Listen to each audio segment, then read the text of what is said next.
Hi, thank you for watching Digging to China. I'm Dong Xiong.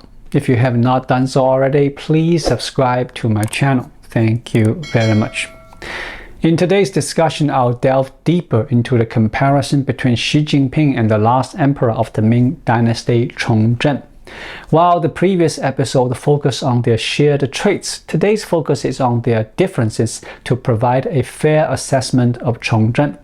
Despite the mixed historical opinions about Xiong'an, some sympathize with him, acknowledging his merits that set him apart from Xi Jinping, who lacks these positive qualities.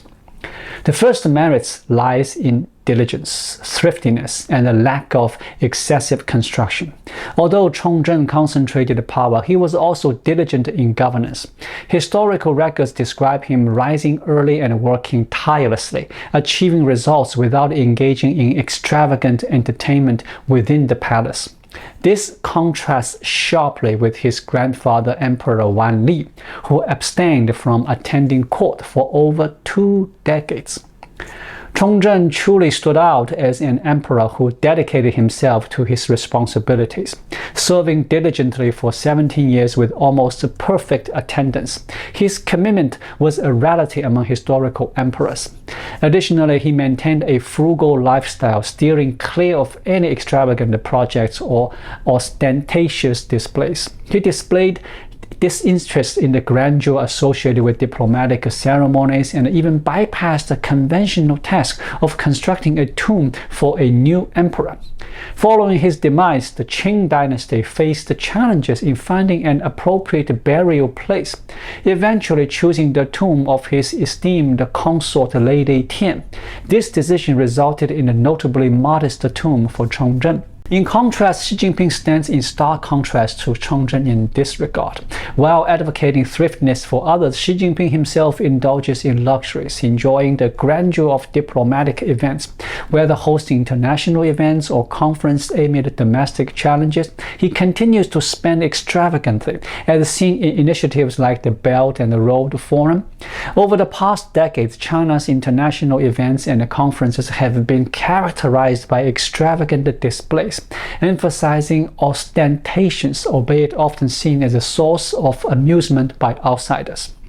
Xi Jinping indulges in grandiose domestic projects like Xiong'an while practicing money-throwing diplomacy abroad, extravagantly spending national resources for his global leader image. His extravagant and wasteful behavior is unmatched in history.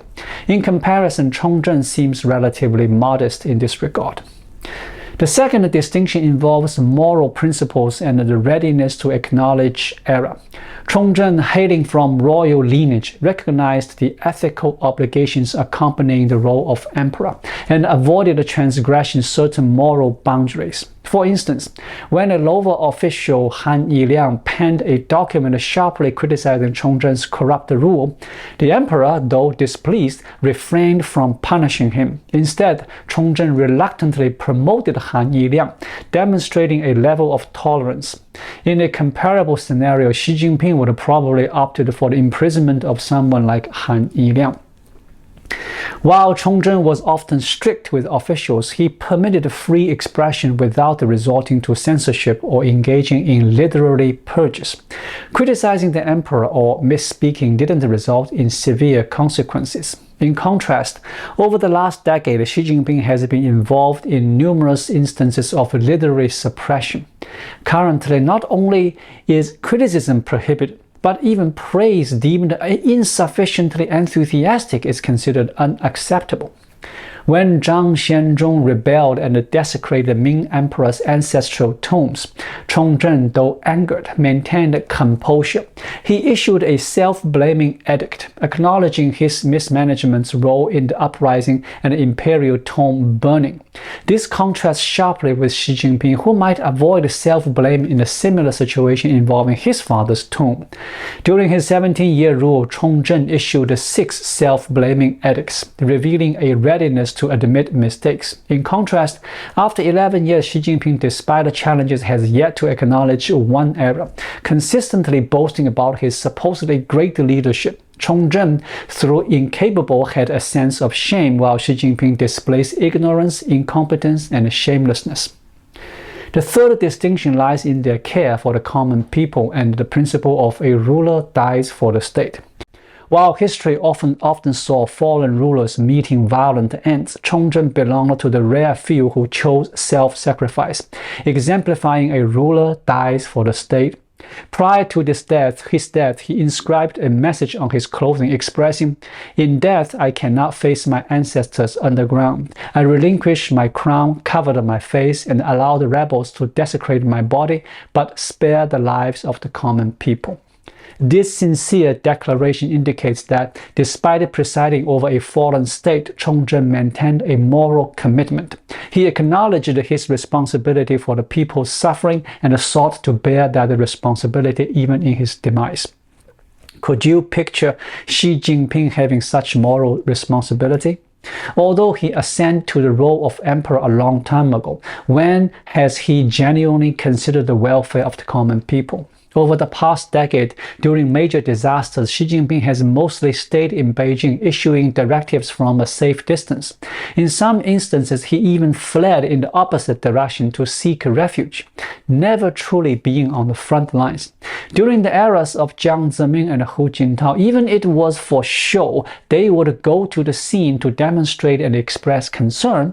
But Xi Jinping, he is unwilling to even put on a show, displaying a thug-like attitude of indifference to the life and the death of the people. He wants to be the emperor, but he refused to bear the responsibilities that come with it. It's certain that when the Chinese Communist Party and the nation face their demise, Xi Jinping will never, like Xiong'an, harbor a sense of guilt and sacrifice for the nation. He will simply run as far away as possible. Despite the downfall of the nation, Xiong'an's posthumous reputation is not entirely negative, especially among adversaries like Li Zicheng.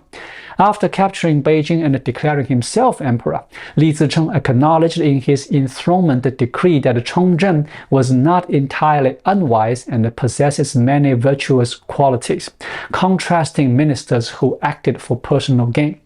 The Ming Dynasty held an even higher opinion of Xiong'an, with Doguan claiming vengeance for him during the Manchu entry into Beijing. Qin Emperor Shunzhi mourned Xiong'an, personally praising him for exerting utmost effort for governance and toiling day and night, originally not being a ruler lacking virtue. Shunzhi also collected many of Xiong'an's calligraphy works. In contrast, Xi Jinping's fate is predictable, facing disdain from the Chinese people and likely wishing to see his downfall from his enemies. Despite the Chinese Communist Party's effort to suppress information about the Xiong'an, it's clear that Xi Jinping falls far short in comparison. Xiong'an faced a difficult hand during his rule, grappling with economic and political challenges compounded by rare natural disasters. In contrast, Xi Jinping inherited a prosperous China at the peak of reform and wealth accumulation.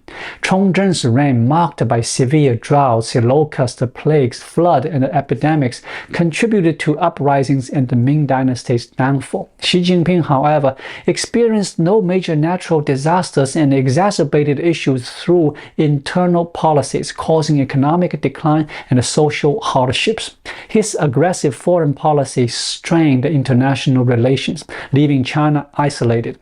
Moreover, Xi's personal conduct lacks humanity, portraying him as a ruler who disregards rules, morality, and decency, in stark contrast to Xiong'an's more challenging circumstances and moral responsibility. Compare Xi Jinping to rulers of foreign empires, he more closely resembles figures like Qin Ershi or Sui Yangdi, falling even further than Xiong'an. If Xi were to face a similar downfall, he'd likely encounter adversaries both within and outside, devoid of any sympathy or understanding. Differentiating among leaders overseeing a nation's decline, Xiong'an, with a posthumous awareness, would probably disdain sharing the crooked neck tree in Meishan with Xi Jinping. Xiong'an hanged himself under that tree, a fate undeserving of Xi Jinping. Xi's potential fate might align more with figures like Gaddafi in Libya, Saddam in Iraq, or Ceausescu in Romania. A line from the Book of Changes aptly characterizes Xi Jinping. Virtue is shallow, yet the position is exalted. Intelligence is limited, yet the scheme are grand. Strength is feeble, yet the responsibility is weighty. Rarely does it correspond.